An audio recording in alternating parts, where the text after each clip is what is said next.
average American worker makes around $58,260 a year.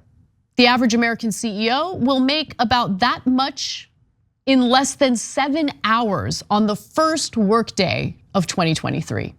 That is how bad inequality has gotten here in the United States, where CEO pay has really skyrocketed. In fact, it has increased 1,322% from 1978 to 2020. At the same time, wages have been stagnant for American workers, especially beginning in the 1970s. Their productivity has certainly gone up, as you can see from this graph, but their hourly compensation has remained stagnant.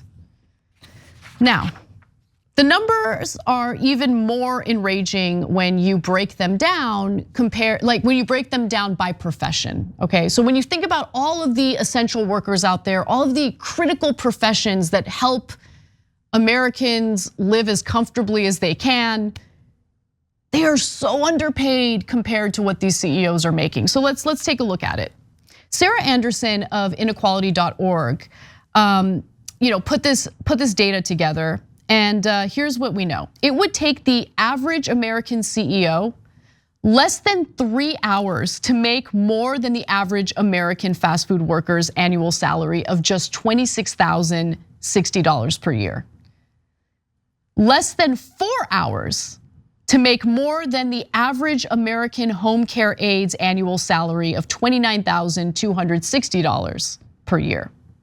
It would take the average American CEO less than 5 hours to make more than the average American pre-K teacher's annual salary of $36,460 a year. Let me give you one more. It would take the average American CEO less than 7 hours to make more than the average American firefighter's annual salary of $55,290 per year.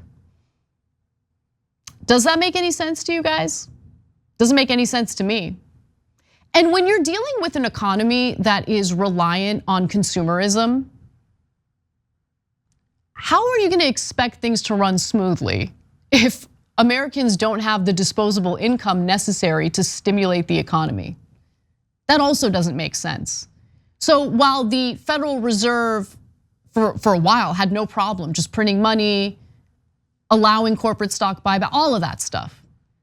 The reality of the situation is the Fed was just propping up the stock market because the average American can't afford to stimulate the economy by buying these products. They have no disposable income due to this inequality. Like the whole system is broken. So as soon as the Federal Reserve stops, their quantitative easing, as soon as the Federal Reserve increases interest rates, those asset bubbles, the stock market starts to crash, and we've been experiencing that. Because the stock market right now, as we speak, is just a house of cards. It's not built on these Fortune 500 companies providing the best product that consumers want or spending money on. No, it's based on corporate stock buybacks. It's based on them taking money from the Fed and investing in shares of their own stocks. So the inequality is a huge problem, not only due to how it impacts the quality of life for average American workers, but when you think about how this economy is supposed to work, it just leads to a complete breakdown. And it leads to more reliance on these corporations, not investing in their own companies, but bolstering the value of their own stocks by buying shares of their own stocks. Finally, despite the best efforts of corporate media, we should take a look at how Americans in both parties agree that this massive gap between CEO and worker pay is a huge problem and something should be done about it. So CEOs of America's largest companies are compensated. So here you can see that when it comes to Republicans, 71% of them say that the CEOs are compensated too much.